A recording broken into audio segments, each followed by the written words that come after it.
Dark reality of Kota Factory. నాకు ఆ విషయం అర్థం కావట్లేదు. కోటా ఫ్యాక్టరీ ఏంటి అంటే ర్యాంక్స్ తయారు చేసే ఫ్యాక్టరీయా? సో మనందరం కూడా అర్థం చేసుకోవాలి ఏంటి అంటే, మనము తెలియకుండానే జేఈ నీట్ కోచింగ్ కోసం ఎవరైతే కోటాకి ఇప్పటికీ కూడా, నేను రీసెంట్గా కొంతమంది ఐఐటీఎన్స్తో మాట్లాడినప్పుడు, ఐఐటీలో సీట్ తెచ్చుకొని కంప్లీట్ చేసి ఇప్పుడు టాప్ పొజిషన్లో ఉన్న కొన్ని కంపెనీస్ డైరెక్టర్స్ కానీ వాళ్ళతో మాట్లాడినప్పుడు, సో వాళ్ళు చెప్పే విషయం ఏంటి అంటే, వాళ్ళు దాన్ని ఎంజాయ్ చేస్తూ చదువుకున్నారు. చదువుకోబట్టే మంచి మంచి కాలేజెస్ ఐఐటి నుంచి, ఎస్పెషల్లీ ఐఐటి మెడ్రాస్ నుంచి మనకు ఎక్కువ మంది తెలుసు.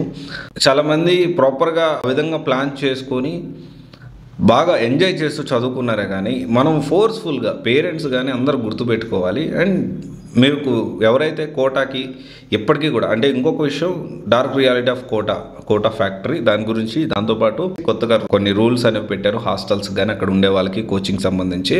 సో దాని గురించి కూడా మనం ఈ వీడియోలో తెలుసుకుందాము.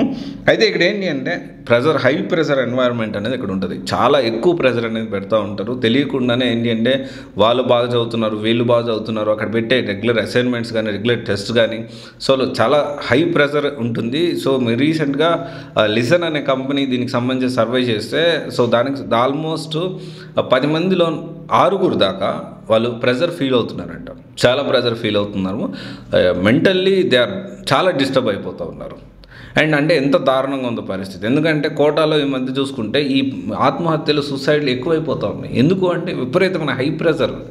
ఇంత హై ప్రెజర్, చదవాలి. సో యాక్చువల్లీ ఏంటి అంటే, ఇప్పుడు మనకి ర్యాంక్ ముఖ్యమా, పిల్లల బతుకుండడం ముఖ్యమా అనేది ఖచ్చితంగా పేరెంట్స్ ఆలోచించాలి. అక్కడికి వెళ్ళి చూడండి. అండ్ ఇంకా చాలా విషయాలు ఉన్నాయి. దాంతోపాటు హెల్త్ కన్సర్న్, చాలామంది హెల్త్లు ఖరాబ్ అయిపోతూ ఉన్నాయి. అంటే ప్రాపర్ ఫుడ్ ఉండదు, అక్కడ ఎన్వైర్న్మెంట్ డిఫరెంట్గా ఉంటుంది. సో ఇదంతా కూడా డెఫినెట్లీ అందరికీ సూట్ అవుతుందని కాదు ఇక్కడ. ఇదొకటి మనం అర్థం చేసుకోవాలి. అండ్ తర్వాత వచ్చేసి ఏంటి అంటే ఎడిక్షన్. చాలామంది ఎడిక్షన్ అంటే జనరల్గా టీనేజర్స్ ఈజీగా రాంగ్ సైడ్ వెళ్ళడానికి చాలా ఎక్కువగా అవకాశాలు ఉంటాయి. ఎందుకు అంటే ఏజ్ అలాంటిది. టీనేజర్స్ అందరూ అక్కడ ఎడిక్షన్ చూసుకుంటే అక్కడ ఫ్రీ హ్యాండ్స్ ఉంటుంది. ఎక్కడ కూడా హాస్టల్ లోపల లేకపోతే లేకపోతే కోచింగ్ అంతా ఒక దగ్గర ఉండదు. హాస్టల్ సపరేట్గా ఉంటాయి, కోచింగ్ సెంటర్ సపరేట్గా ఉంటాయి. డెఫినెట్లీ అక్కడికి వెళ్ళిన తర్వాత చాలా ఫ్రీ హ్యాండ్స్ అయితే వచ్చేస్తాయి. అండ్ రెక్కలు వచ్చేసినట్టే ఇంకా. అండ్ కొత్త వాతావరణం అండ్ డిఫరెంట్ కల్చర్ ఉంటుంది. సో కల్చర్ అనేది డిఫరెంట్గా ఉంటుంది. దీని అందరం వల్ల చాలామంది ఈ సిగరెట్స్ అని కానీ, లేకపోతే ఈ బ్యాడ్ హ్యాబిట్స్ కానీ, లేకపోతే పోర్నోగ్రఫీకి కానీ, లేకపోతే వేరే ఎడిక్షన్స్ అనేవి ఎక్కువైపోతూ ఉంటాయి. అండ్ ఎవరైనా కానీ కోటాకి సంబంధించి, కోటాలో ఇప్పుడు మనం ఎవరైనా జేఈ నీట్ కోచింగ్ కోసం కోటాకు కోటా ఫ్యాక్టరీకి పంపించేసి మా పిల్లోనికి ర్యాంక్ వచ్చేయాలి అని ఆలోచిస్తున్నారంటే, సో డెఫినెట్లీ మీరు ఆలోచించేయండి. త్వరగా అంటే అక్కడికి వెళ్ళి పంపించేసి విపరీతమైన ప్రెషర్ పెట్టేసేసి ర్యాంక్స్ వచ్చేస్తాయి అనేది భ్రమ. డెఫినెట్లీ మేబీ కొంతవరకు అక్కడ స్టార్ట్ అయింది కాబట్టి కొంత క్వాలిటీ ఆఫ్ టీచర్స్ ఉండొచ్చు. ఇక్కడ ఏమవుతుందంటే కొన్ని కోచింగ్ సెంటర్స్ కూడా ర్యాంక్స్ అనేవి క్లైమ్ చేసుకుంటూ ఉంటాయి. ఎక్కడి నుంచి ర్యాంక్స్ వచ్చినా కానీ వీళ్ళు ఏంటి అంటే అక్కడే వచ్చినట్టు, అంటే వీళ్ళకి ఎన్ని బ్రాంచ్లు ఉన్నాయో అన్ని బ్రాంచ్లు అక్కడే వచ్చినట్టు వీళ్ళు కూడా ప్రొజెక్ట్ చేసుకుంటూ ఉంటారు. సో అక్కడికి వెళ్తేనే ర్యాంక్ వస్తుంది అనేది అబద్ధం. అండ్ డెఫినెట్లీ ఇది కూడా పేరెంట్స్ ఆలోచించాలి. ఈ కోటా ఫ్యాక్టరీకి కొత్త రూల్స్ ఏమీ వచ్చాయని ఒకసారి చూస్తే, సో ఈ వసతి గృహ నిర్వహణకు సంబంధించి జిల్లా యంత్రాంగం నూతన మార్గదర్శకాలను విడుదల చేసింది.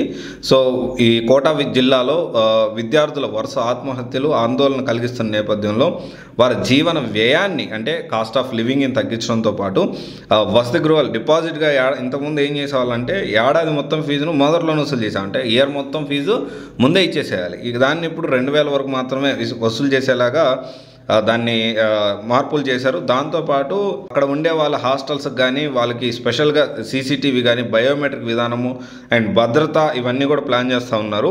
రీసెంట్గా కూడా చూసుకుంటే చాలా హాస్టల్స్ ఖాళీ అవుతూ ఉన్నాయి. 24-25 విద్యా సంవత్సరానికి కోటా హాస్టల్కి వచ్చే విద్యార్థుల సంఖ్య 2 లక్షల నుంచి 1,24,000 పడిపోయింది.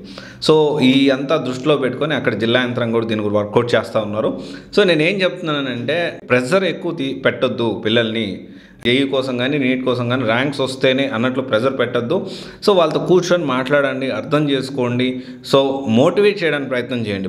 ఇన్స్టెడ్ ఆఫ్ ప్రెజర్, అంటే నువ్వు ర్యాంక్ తెచ్చుకోవాలి అన్నట్లు కాకుండా మోటివేట్ చేయడానికి మీరు ట్రై చేయండి. ఇంకోటి వచ్చేసి కొంచెం మంచి ఎన్వైర్న్మెంట్ ఉన్న మన దగ్గరలో, మన ఆంధ్ర తెలంగాణలో కూడా ఎస్పెషల్లీ చాలా మంచి ఎన్వైర్న్మెంట్స్, బాగా క్లాసులు చెప్పి మంచిగా వాళ్ళని మోటివేట్ చేస్తూ సపోర్ట్ చేస్తూ ఎలాంటి ఇన్సిడెంట్స్ జరగని చాలా కోచింగ్ సెంటర్స్ ఉన్నాయి. సో ఇంటర్తో పాటు నీట్, ఇంటర్తో పాటు జేఈఈ ప్రజెంట్ ఉన్న దాంట్లో తప్పు అని నేను అన్నాను, కానీ సిచ్యువేషన్లో మనం ఇంకొంచెం జాగ్రత్తగా అంత దూరం పంపించాల్సిన అవసరం లేదు నా ఒపీనియను. ఎనీవే మీరు ఆలోచించి సరైన నిర్ణయం తీసుకోండి. At the end of the day మీ పిల్లల ప్రాణాలు, భవిష్యత్తు, తల్లిదండ్రులుగా మీకే ఎక్కువ బాధ్యత. మీ పిల్లలకి ఏమైనా అయితే డెఫినెట్లీ మీరే ఎక్కువ ఎఫెక్ట్ అవుతారు, బాధపడతారు. కాబట్టి సరైన నిర్ణయం తీసుకోండి. Thank you. This is Raj signing off.